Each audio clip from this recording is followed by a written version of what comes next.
Hey everyone, it's Mike the Star Turtle here, and today I'll be reviewing the 1999 BBC television film Bravo 20, starring Sean Bean and directed by Tom Clegg.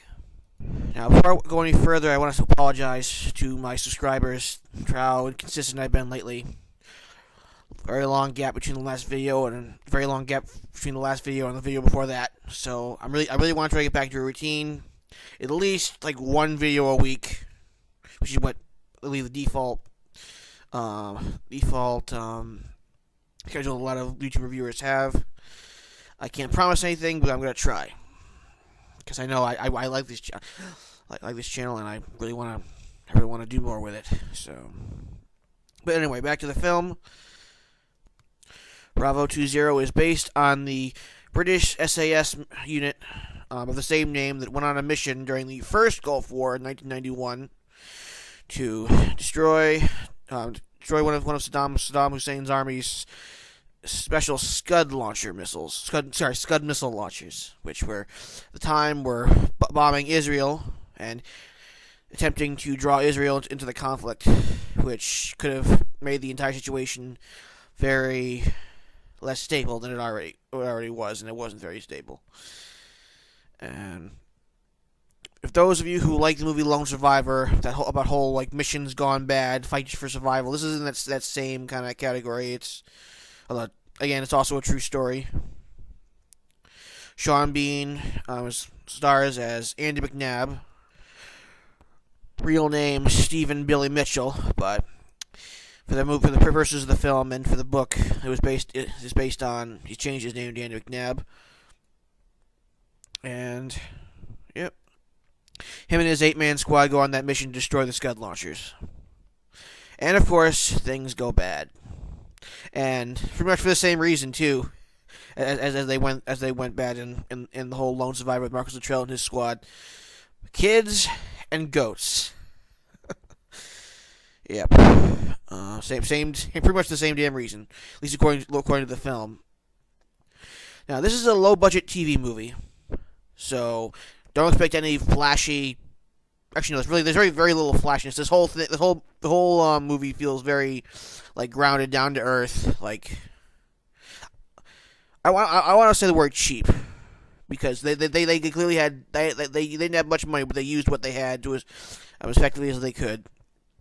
But yeah, don't expect much flashiness or sweeping cinematography, that kind of stuff. This is pretty much a. Although there is all fairness, there is some pretty good cinematography in certain scenes. Again, there's very little action, but when there is, it's well staged what they had to work with. Yeah. Sean Bean, he's one of those actors, really good actor who unfortunately never found a really hit film. He should have been a big star, but he just never just. He's always been supporting roles, at least outside television anyway. Probably the most biggest role he ever did was the Sharp films, which are about the British Army during the Napoleonic Wars. A whole series of TV movies about that by actually the same director, Tom Clegg.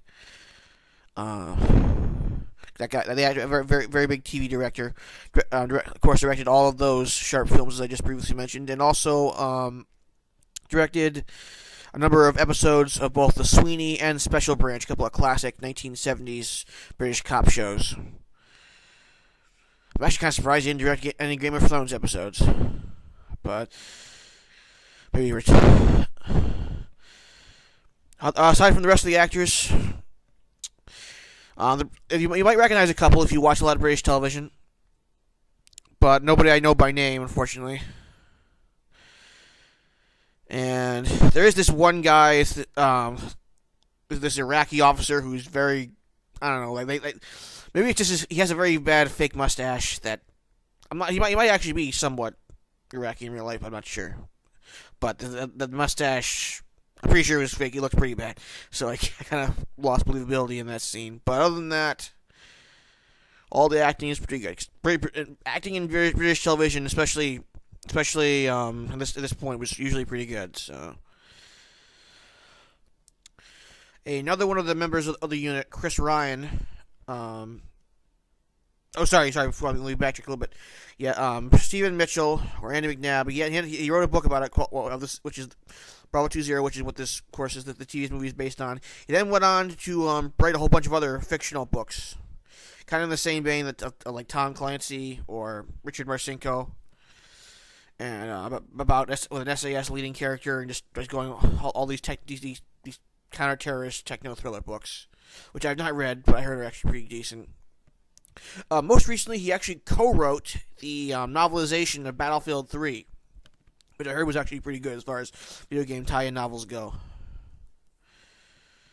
But yeah, I was saying before, another member of the team, Chris Ryan, also wrote his version of events, the one that got away, about this mission, which actually has some conflicting reports.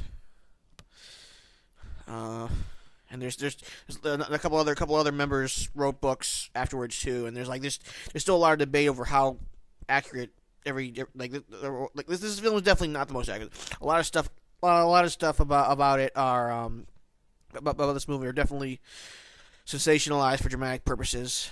I mean, not like significantly, but noticeably, and like a notable amount of stuff is definitely like, you know, more dramatic than it probably really was. You know, Lone Survivors like that too. A lot of true story movies are like that. Let's face it. But it is a lot more down to earth than most movies is like that. So I'll give it credit for that. Oh, and Chris Ryan, as I said, they made the one that got away into a television film too, which is directed by Paul Greengrass, no less. Even though it came out after the Bravo 20 book, the TV movie came out like a few years before this one did. It was directed by like I said, it was directed by Paul Greengrass. And then Chris Ryan went on to write a number of similar films for, I believe, a rival publishing company to McNabb's. So I thought that was kind of funny. But yeah, this is definitely a good movie. If you like military procedural or men on a mission type films, especially true story ones like Lone Survivor, about missions going bad, this is definitely worth watching.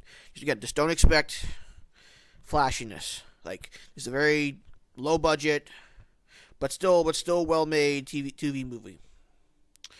If you're a fan of Sean Bean, which I hope you are, because Sean Bean's an awesome actor, then this is also worth watching, because odds are you haven't seen this, because this is not one of his most well-known works.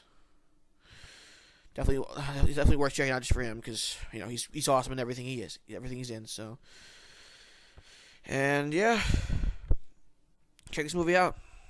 Good movie.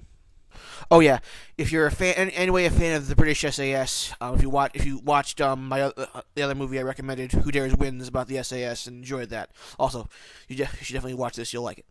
So yep.